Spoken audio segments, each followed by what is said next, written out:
오늘 말씀은 고린도전서 7장입니다. 값을 주고 산 존재라는 주제로 말씀을 전하겠습니다.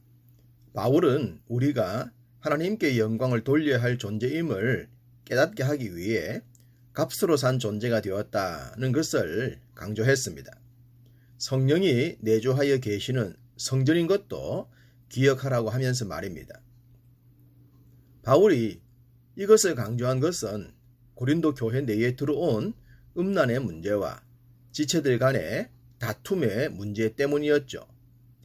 세상과 달라야 할 주의 백성들이 세상과 다를 바가 없고 심지어 어떤 경우엔 세상보다 더 못한 모습을 보였기 때문입니다. 그렇게 된 것은 우리의 존재 정체성에 문제가 있다고 바울은 지적합니다. 그리스도께서 피를 흘린 값으로 우리를 구속해 주셨는데 세상과 다를 바가 없게 된 것을 어떻게 설명할 수 있겠습니까? 그래서 앞장에 이어 본장에서도 너희는 값으로 산 존재임을 잊지 말라고 강조하고 있는 것입니다. 23절 너희는 값으로 사신 것이니 사람들의 종이 되지 말라. 앞장에서는 하나님께 영광을 돌릴 존재라고 했다면 이 장에선 사람의 종이 되지 말라고 합니다. 육신으로 태어나는 모든 사람에게는 원죄라는 것이 있습니다. 사람의 노력이나 어떤 대가로도 없앨 수 없는 무서운 놈이죠. 이 원죄는 예수 그리스도를 주님으로 고백할 때 사함을 받습니다. 사함을 받았다는 것은 자유인이 되었다는 의미인데 반대로 사함을 받지 못했다는 것은 여전히 사탄의 종이라는 거죠. 사탄의 지배를 받다가 영원한 죽음으로 끝날 존재들을 그리스도의 핏값으로 사주신 것입니다. 그러니 당연히 이제는 사탄의 종, 즉 죄의 종이 아니라 자유의 종, 그리스도의 종, 말씀의 종이 된 것입니다. 그런데도 불구하고 불신자와 같은 삶을 살고 있었으니 바울이 이들의 행실을 지적하지 않을 수가 없었습니다. 1절 너희가 쓴 문제에 대하여 말하면 남자가 여자를 가까이 아니함이 좋으나 이 말은 연애도 하지 말고 결혼도 하지 말라는 말이 아닙니다. 5장에서 아버지의 아내, 즉 계모를 취했던 문제와 6장에선 창녀와 합하는 자는 그와 한 몸인 줄을 알아야 한다고 했던 내용입니다. 모두가 정상적인 관계가 아닙니다. 그래서 이런 관계가 아니라 정상적인 관계를 가지라고 합니다. 2절 음행을 피하기 위하여 남자마다 자기 아내를 두고 여자마다 자기 남편을 두라. 하나님께서 에덴 동산을 만드셔서 아담에게 주신 후에 하와를 통해 가정을 만들어 주시면서 맺었던 것이 결혼 언약입니다. 이 언약은 안식일 언약과 노동의 언약과 함께 인류에게 주신 최초의 언약들이었습니다. 이 언약들은 지킬 때에 행복이 보장되지만 어기게 되면 감당할 수 없는 불행에 빠지게 됩니다. 우리는 아담과 하와가 하나님의 언약을 어김으로 인해 불행해졌던 것들을 알고 있죠. 이 중에서 결혼 언약은 궁극적으로 신랑 되신 예수님과 신부인 성도와의 관계를 상징합니다. 주님 재림 때에 새 하늘과 새 땅도 결혼식의 장면을 상징할 정도로 말입니다.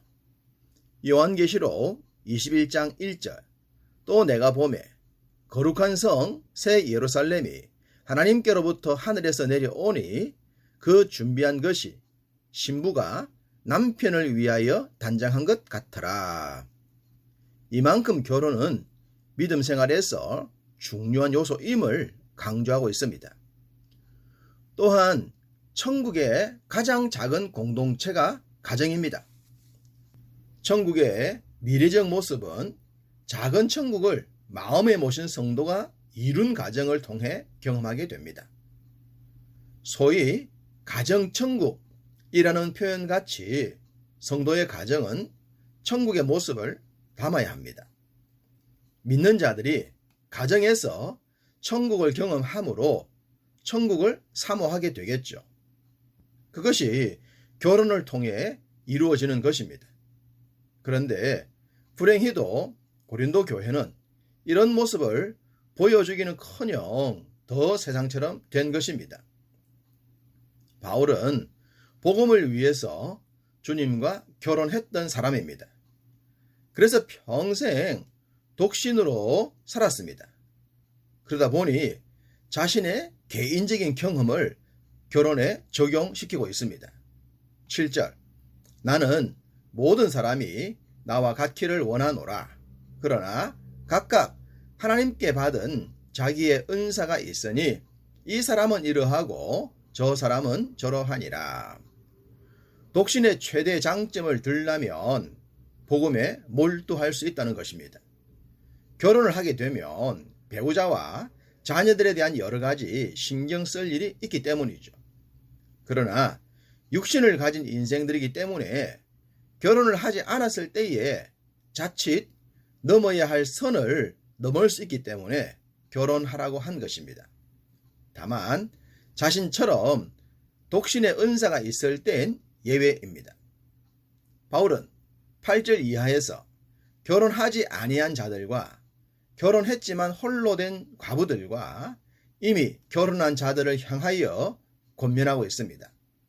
어차피 우리는 한 인생을 살 수밖에 없기에 결혼에 관해서도 한 번의 기회밖에 없다는 것입니다. 결혼을 하거나 하지 않거나 혹은 사별로 독신이 되는 것이죠. 그러면 그렇게 된 자리에서 만족을 하라는 것입니다. 결혼을 했다면 결혼을 한 위치에서, 하지 않았다면 하지 않은 위치에서, 혼자가 되었다면 그 자리에서 만족하고 살라는 것입니다. 결혼을 했는데 배우자가 믿지 않는다고 그 결혼을 끝내지도 말라는 겁니다. 이미 결혼했다면 영혼 구원을 위해 사는 것이 옳다는 것이죠. 17절 오직 주께서 각 사람에게 나눠주신 대로 하나님이 각 사람을 부르신 그대로 행하라. 내가 모든 교회에서 이와 같이 명하노라. 결혼이든 미혼이든 갈라섰던 현재에 만족하라는 겁니다. 가보지 않은 길을 탐내지 말고 현재에 만족하는 것이 모두에게 좋기 때문입니다. 24절 형제들아 너희는 각각 부르심을 받은 그대로 하나님과 함께 거하라. 할례자 혹은 무할례자, 종이나 자유자, 그 어떤 상태에서 불림을 받았든지 그때를 감사히 여기라는 것입니다. 물론 이것이 발전도 없고 변화도 없는 삶을 살라는 것은 아닙니다. 주어진 현재에 만족하라는 뜻이죠. 그렇게 되면 현재보다 못할 때에도 감사하게 되고 더 좋을 때에도 교만하지 않고 감사를 넘치게 할 수 있는 겁니다.